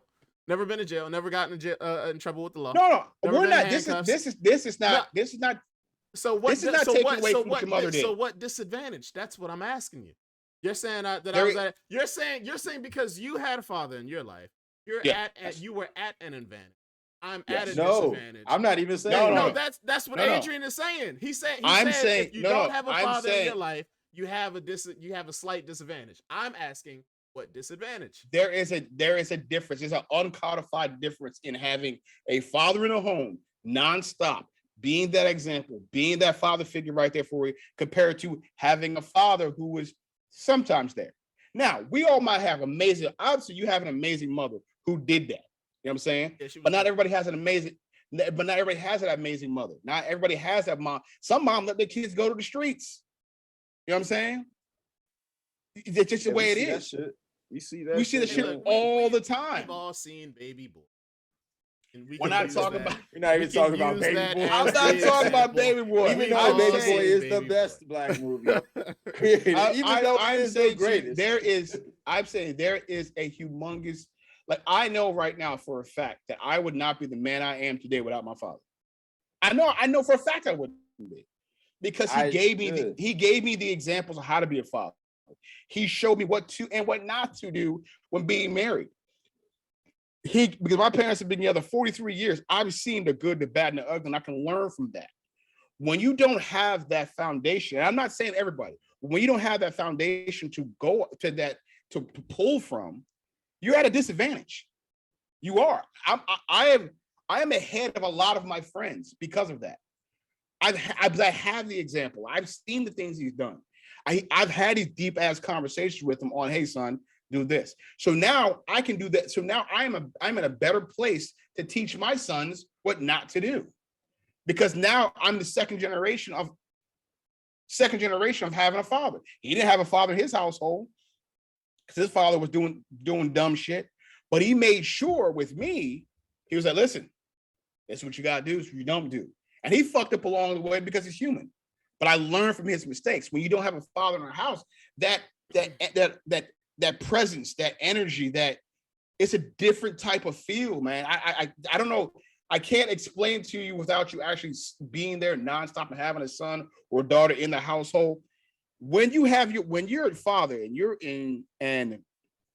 have a child, when you have that child in the household, when you're there every single day, it's a different type of feeling when you see them on the weekends or you're seeing them once a week. It's a different. It's a. I can't even explain to you what that feeling's like. If the energy is different when you can grab your kid every single night. I don't know what it's like to be here for my kid longer than a day. I don't know. I don't know what's like. What does that feel like? Okay, Hey, bro, we can okay. go here. Hold Okay, on, we can go okay, here don't, with hold it. on. Okay, don't We worry. can go here with I'll let Adrian know. Hey, listen, the imaginary dad on my phone here was just telling me that he can tell me the do's and don'ts over a phone. Now, I was telling him that It's not. I was telling him that communication can be done over the phone too. It's not the same. That's what I was That's not the same. It's not. Listen, you no can have. mom wants to be a dad. No You mother can have wants phones. to fulfill both of those roles, and You it's can not have- natural. Like, You it's, can that's have not what phone they're sex supposed all to you be. want. That's the same thing. That's because Right, the it's not the dads. same thing. That's because not the the same. dad's up and leave totally altogether. No parts of the child does he want. He's gone. There is no presence there. What I'm saying with Nick Cannon or this imaginary dad who's rich and has the same lifestyle as Cannon is that he didn't say, I'm dropping a baby and I'm gone. He's like, no, I'm a father all 7 of these Jones. We don't even know how he living. They could all be in the same crib. Like if He's they in a Nick That's- compound but or that's something, different. then But then that's that will different. work. Nick Cannon. But that's That might different. work. Do But that's it different. However he wants to do But look, it. if they're all under the same roof, that's a difference. Because Then you got to listen, navigate 7 different women in the same house fuck that shit. with No. 7 Hell with no. 6 other women that you've been fucking. Like, Fuck come that. on, yo. No. Hey, come on, No. man. Y'all don't know. Hell no. He could have a whole little community going on. Y'all don't know. They could be with the He shits. does. They could He has all. a- They could all be with the shits On the same compound? They could all be the cannons.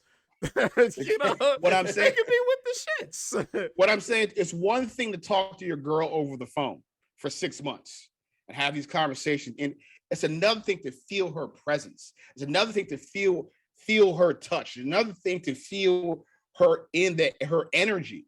I'm telling, when my energy in my household, my kids feel it. They know I'm here. They know dad's here. That comforting, that protective spirit is there. Well, I am right there for You them. assume that spirit is comforting and protective.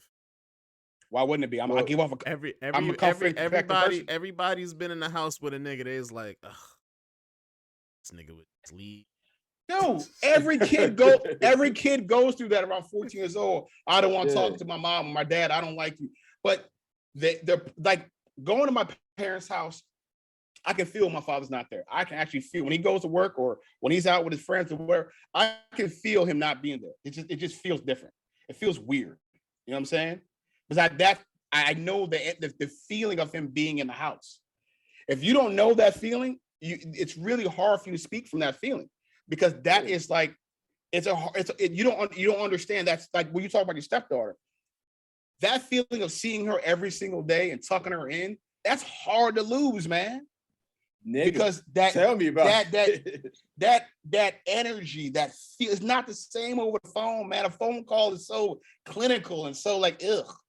But that feeling that I can reach out and grab you and hold your shoulder while I'm talking to you, man, nothing like that, man. So regardless how great a dad Nick Cannon is, that's more so for you. And here's the thing, we'll never know, right?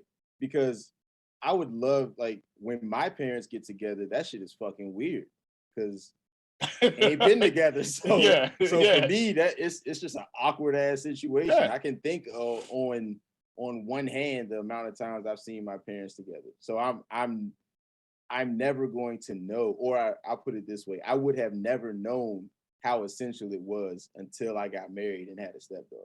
So it's just we're speaking of places that we can't see because we've never been there. So I said it to you, serious. When you and your lady friend decide one day to have a child, and you decide to get married, hold up, and you decide to have a child, and you guys decide to get married, and you child in that house, and now let's say that, God forbid, I hope this does not happen to you.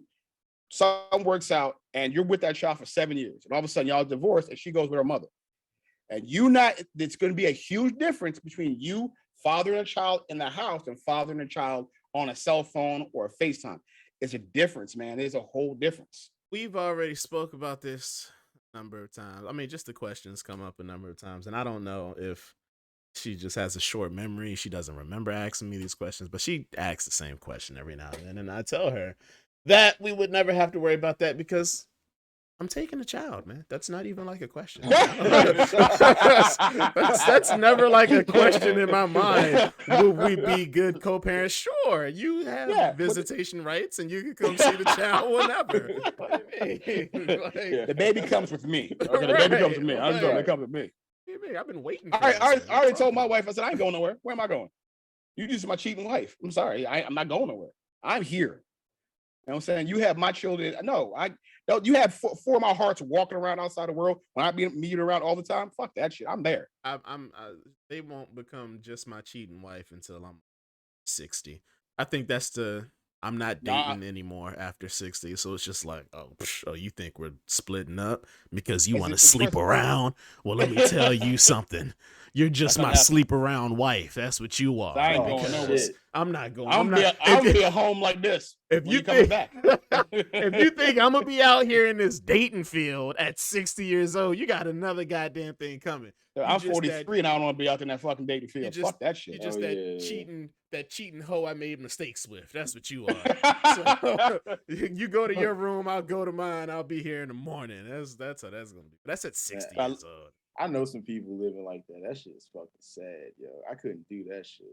Fuck that. Let me That all catch up. depends- Let me catch up on these comments, man, because y'all got me all riled up. Because you're Comments. wrong. That's why. Virtuous Dead been live on the Twitch side. Yeah, he jumped over to the Facebook too. Let me see. There are plenty of rich people. This is Phenom. There are plenty of rich people with bad relationships with their kids. That's true.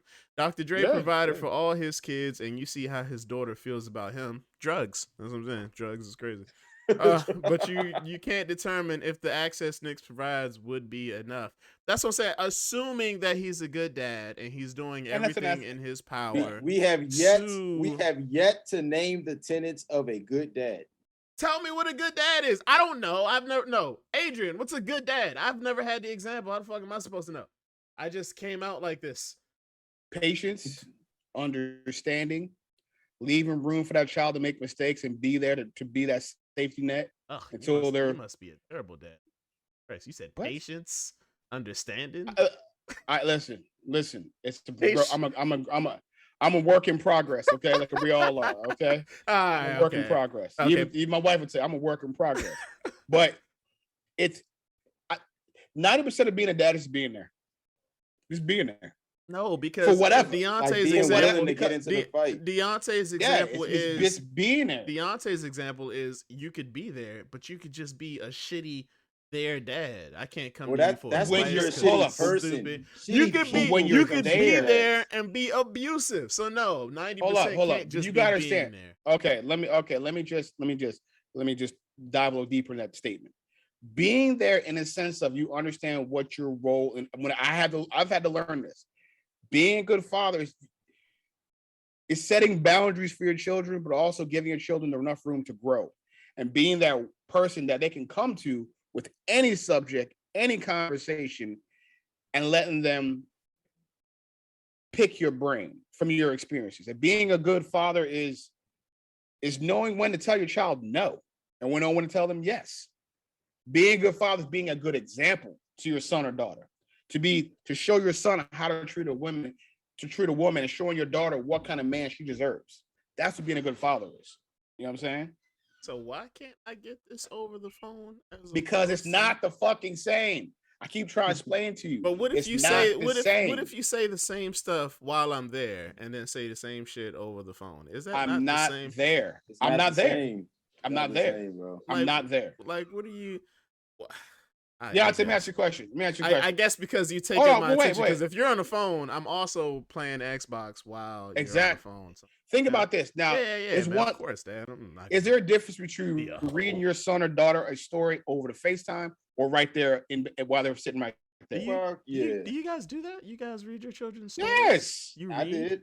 You guys? I read my kids. Yes. Oh. I read enough. I was in that little girl's life since she was 3. So by the time I saw her reading different books, you know what I'm saying? Like, it got to the point where I was reading to her, and then it was like, all right, tonight you're gonna read to me. And tonight, when you see these little quotation marks, you're gonna read it in a different voice. You know what I'm saying? Like you're gonna learn how to do that kind of shit. it's a different. There's that I'm telling you, like, I again, once you like, we'll have this conversation a couple years from now when you have a kid, and when you have it, I'm gonna say, hey, how does that feel compared to on the cell phone? Because right now, if you never, perfect example, if you never had filet mignon, or I can't tell you what it tastes like because you never had it. No, you can. So regardless of what I you say, can still tell me what it tastes like. But you're not. I just won't have like a memory to. You have a reference point. Yeah. You have no reference point. You have no. So me telling you anything right now, you can say, yeah, okay. Until you, like, again, when I was my beginning stage of being a father, I had no idea what the fuck I was doing. Still don't sometimes, but I know what I know now more than I did before, and I can tell you now, being in the home is very important. Being that even if you're just sitting there and listening to your child or watching them sleep or being there like, all right, you good? You all right? Or even the presence of my dad is there to protect me. I know if somebody breaks into this house, my father's right there with the heater.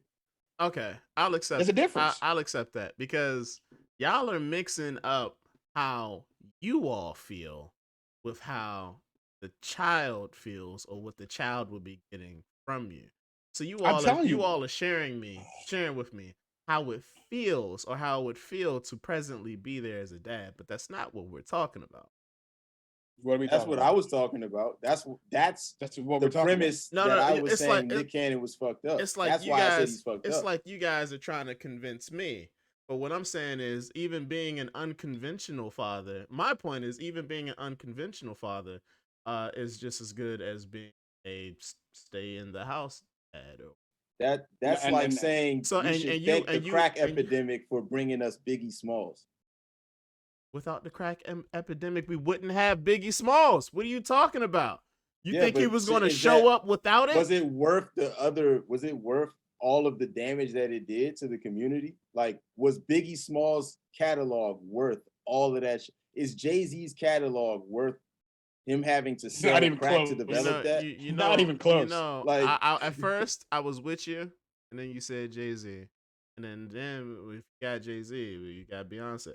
Then you have this $1 billion power couple who's probably out here inspiring millions across the world. I don't know. I think Jay-Z was worth it. Jay-Z was worth the whole crack epidemic. Hey, listen, man. You can't make omelets without cracking a few eggs. It's a lot of motherfucking eggs, man. That's a lot of fucking eggs. That's a lot of eggs, man. A lot of people in jail, a lot of people dead, a lot of people who just generations of crack. Who all had crack in front of them. And I'm gonna go to the comments. I'm gonna go to the comments to do it or sell it. Sean made a very good point.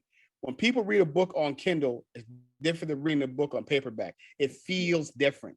When we do this podcast in person, it's going to feel different. Yes. All of this shit is going to be different. There's going to be smoke in the air. It's going to be. But will people get the same shit? No, I'm not talking about how we feel. I'm talking about the people. I'm talking about the child. That's what I'm talking about. Not how we feel. Of course, reading the Kindle book is different from reading the actual book because I feel it. I'm talking about our influence on the outside. They don't know because we haven't given them anything different. They don't know. They don't know what they want. That's why my kids have no idea what it's like. If they don't know, and if they're getting something different from birth, that means they're living an unconventional lifestyle. So how would that be anywhere? It would be different if you were in the house and you got a divorce and you had to leave. Now they are missing. You're saying because the kids don't know any better. Now they are missing that presence. But if you're starting them off with this unconventional lifestyle, not saying that it's wrong, it's just not normal. It wouldn't even be not normal. It would be normal for them because that's all they know. So you're saying because they don't know any better. Outside of it. So since they don't know any better, what I'm saying is right? It's not normal. That's what I'm saying. I'm not saying that they don't know any better because I just feel like trying to get. What I'm trying to say is it's just not, what I'm saying is it's just not normal. That's what I'm saying. But it would be their normal because that's how they're fucking raised. I understand that it doesn't put them at the best possibility for success. It just doesn't put them in the best possibility for it. Whether you know it or not, like doesn't matter. And there's studies, there's all this and everything like that. And I understand what you're saying, that because they're born into this lifestyle, born into this, they don't know any different. So how are they disadvantaged? They don't know any difference. But as when they become parents and they have to be in the household with their kids, there's going to be a difference. They're going to be like, okay, yes. Can I be distant from my kid? Can I be gone for 4 days at a time? I was raised that way. Look at me. You know what they're going to do? They're going to YouTube that shit. That's what I'm saying. The experience is going to be new. It's going to be like, what the fuck? Because they're going to be a parent for the first time. But what are we in? We are in the age of information to where we're going to learn along the way. So where is the disadvantage? I'm going to go to the internet for everything once I become a parent anyway. And I'm going to listen to y'all. I'm going to listen to everything and I'm going to look because I need to do this. So where am I at a disadvantage? I'll speak from my experience. I'll talk about me, Deontay. I feel like I was at a disadvantage because I grew up around a lot of feminine energy, doing a lot of feminine shit. And Sirius can attest to this. Do you remember what my nickname was in middle school? Yeah. Yeah, did you just think about it and cringe like that? No, I cringe because shit from hold on. Was it Peaches? He said, was it Peaches? No. What was so one of my last names is Haggerty, right? Oh, it wasn't Faggerty, was it? Yes, it was. Oh shit. Yes, it was. Children are fucked up, man. But that was but then when I started going around my grandfather, he was like, "Oh, your pants are a little tight. Oh, your shirt's the way that you walk, you kind of got this switch when you walk a little bit, like you've been watching your mother." And so you're mimicking. Like those different things, because there was no man for me. I really don't want to see you switching. I just thought about that. That's a weird. I wasn't switching. It was just like this. No, and this is how the mind works. We're not gay. No one on here is gay. But no. If you are, whatever. But when you meet Beyonce for the first time, you're going to look for that switch. And that's just how the mind works. That's just how the mind works. We're not gay. He walked normal. Okay, all right. Yeah, no, that's just how the mind works. Like, now that he's put look at the cakes. Look at the cakes. Look at the cakes. Right. Oh, here you go. We're going to look and be like, oh, that must be that switch that he was talking about. Like, we're just going to, like, it's just going to be like we're going back and forth. Like in the chat over here. Go ahead. I'm sorry. Oh, in the chat. Oh, what happened? I missed it. No, what I'm saying in the chat, they're talking about like you had to learn from your I'm learning from my uncles, and if person's in the house, wouldn't it be? I just thought my thought process this wouldn't have been better. Yes, learning from your uncles is great. Learning from male figures in your grandfather, that's awesome too. But wouldn't it have been better if your father was in the house? Now here's the thing. Me, no. Right, that's what I'm saying. Like, not all. My father being in my household would not have been a great thing. I think my creativity would have been stunted for sure. Like my ability to grow and question and like not all five. Like he's not there. You get what I'm saying? He's not that person. So there was no way he was going to instruct me to be that person. And now, like there's going to be tension there because our ideologies are completely different. Yeah, I feel like that about my dad too. Like if he was there, wouldn't be the person that I am. But here's the thing. But here's a great fucking person. But yeah. But here's the thing about. But here's the thing about all this. I think our generation, like all the dads before us, we're going to be better than our fathers were, because in spite of them and because of them. Right. I think with every generation, you have to understand, like we are that generation of change. You know what I'm saying? We are the generation of fathers. We had good examples from TV to whatever, showing what fathers can be in the household. We're seeing that. You know what I'm saying? Our father's generation, they didn't see those good examples. You know what I'm saying? They didn't have those examples in their lives because, again, especially if you're Black, You're 3 generations away from slavery, or 2 generations away from slavery. There were no fathers in the household a lot of times because they were separated. They were gone. You know what I'm saying? So if you don't have that example of good fathers, you don't have that positive example, especially if you're in your 50s and 60, you're 50, 60 years old. So you didn't have that. Your father used to beat up on you or beat your mother or because that was expected of you. Because as a father, you're supposed to be macho. You're supposed to be, hey. But us as evolved fathers, which you guys are, which I am, and you guys are going to be, you're not gonna come at it the same way. So you're gonna have your child is gonna have a better example to go off of. Our fathers didn't have great examples. I know my father didn't. They didn't have those great examples of what a father is supposed to be. But so they made sure that they're better. Because I know at the beginning of my young child, my father wasn't the greatest. He had to learn. Now, over time, he became the shit. But you could tell, and I see that now, you could tell that he had still some of his father in him. You know what I'm saying? He had some of that bullshit in him. But he made sure that I didn't have that. And I'm gonna damn sure make sure my kid's not gonna have that. And Adrian, let me point this out too, right? Because this is very fucking important. Seeing that transition is very fucking important for like you to self-reflect on as becoming a man yourself. Because I have professors when I went to college that I saw a transformation in like how they treated me year one and how much respect they grew and how much they grew as men by year 4 or 5 when I was graduating. Like seeing that transition was like, oh, okay, this is like men do step up to the plate, men do change, men do grow, and I get to watch that happen. I didn't watch that happen for my father in a sense. What Terrence Flores is saying in the chat, if you're Mexican, even if you're Mexican, even if you're white, even if you're whatever, the old way of thinking when it came to fathers was my only job is to go to work. Your mother handles everything else. Mm-hmm. My only job is to make sure you turn 18 and get out. Even Mexican families, even black families, even old school white families. My only job is to make sure you go to work. You know what I'm saying? I go to work and I make money. My job is to provide. My job is to protect. Everything else, your mother can handle that. But we are. I just got to make sure you survive until you're 18. Yes. That's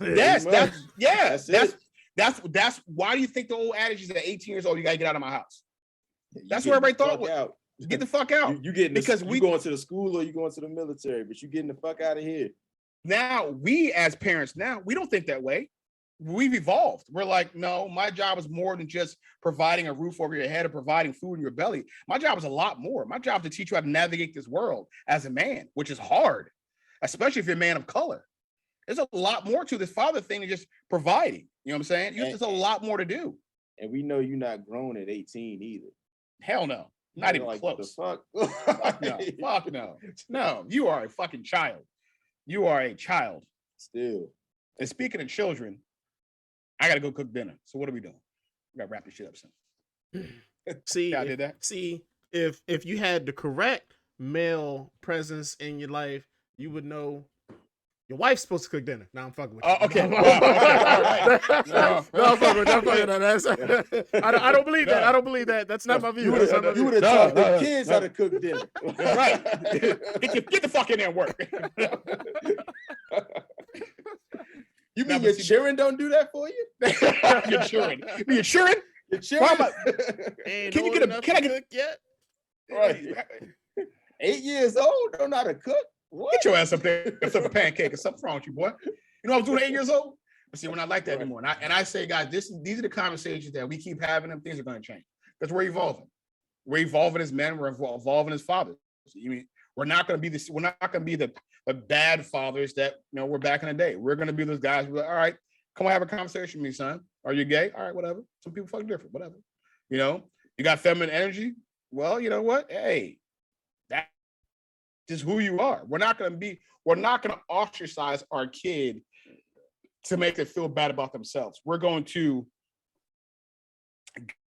guide them. We are the leaders that make sure they don't, we're right there. We're just keeping you going, but keeping you out of traffic. And as we're going, you know what? Things are gonna be different. You need to somehow get it to where your internet doesn't keep freezing you out when you are saying this profound shit. Did it freeze me out again? Like we heard it, Motherfucker. but it was really fucking with you just then, man. And it's like that was the kids. That was the kids. They was like, he's not cooking dinner. Get on the damn device. See, now I gotta go in there and get myself the damn internet because I gotta show who the father is in the house. It's my internet, damn it. See that shit? See how that happens? Damn it, motherfucker. all right, But guys, great conversation. No, great this was a good one, man. One of my favorites. Hey, listen. All right, a lot of truths have been shared. A lot of balances have been shared. A lot of opinions have been shared. But there's been no greater opinions than the ones that I've shared today because I'm always right. So, on that note, we're going to get out of here. Man, I can't wait till you have a kid. Oh, I can't wait. Oh, man. It's going to be beautiful. Oh, I want to record that shit. I want to be a fly on the wall of you. Oh, I can't wait. Oh, hey, listen. I need to call your significant other. Like, listen, go ahead now. Let me shoot the club up. I also can't wait because I'm going to be such a dope father. Y'all have no idea. I'm about to be the example of the 2021, this generation, this decade of how to be a dad. Y'all have no idea how dope this shit is going. You're gonna be wearing skinny jeans and dyeing your hair purple and have nail polish on just like your kid. That's amazing. I'm awesome. Hey, there you go. Yeah. You know what I'm saying? I'm gonna be taking pictures and shit. Shit is gonna be dope. Tagging pictures. Tag me that, son. Tag me that shit, man. Get on my Instagram. You follow me or what? You ain't gonna follow your father? Let's fuck that, man. I told my son the other day too. I said, "You ain't following my podcast, man? What's wrong with you?" Damn. That's fucked up, man. See that father presence in the household. See, I could have did it with a phone call. I'd be like, "Listen, follow me."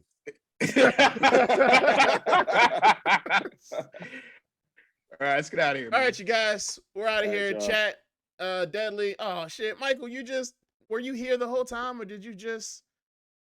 Oh man, how long you been in here? Michael's been here. He'd have loved this conversation. But Phenom, Michael, Deadly, appreciate you guys chiming in. We're gonna get out of here. Adrian, Deontay, man, love you guys as always. I catch you guys. Post nut clarity. It's a thing. Oh shit. You're just gonna yell out the most ignorant shit at the end of It's a thing. It's starting a movement. You're gonna start the post nut movement. You know what, y'all? I really look forward to when we doing this shit in person. That's just gonna be a lot of fun. I'll meet Adrian in real life. Even though I feel like I've met you in real life before, and I just didn't. It's the vibe, brother. It's the vibe. That's what it is. It's the vibe. I'm telling you, it's the vibe. Hey, listen, man. I bring them together, man. What can I say? All right, man. Y'all have a good night. Right, I'm gonna go cook some dinner. You know what I'm saying? Love y'all, black men. You know what I'm saying? Love y'all, man. Love y'all. Peace. I'm only saying love y'all once. I don't know what's this. I already said it. I know this shit is gross. What's wrong with y'all? It gives off a different meaning the more you say it. It's just ew. Normalize that shit, yeah. Normalize black love, man. Okay, that was weird. I didn't mean to say black love like that, but you know what I meant. All right, I'm gone. See y'all later. All right, y'all. Peace.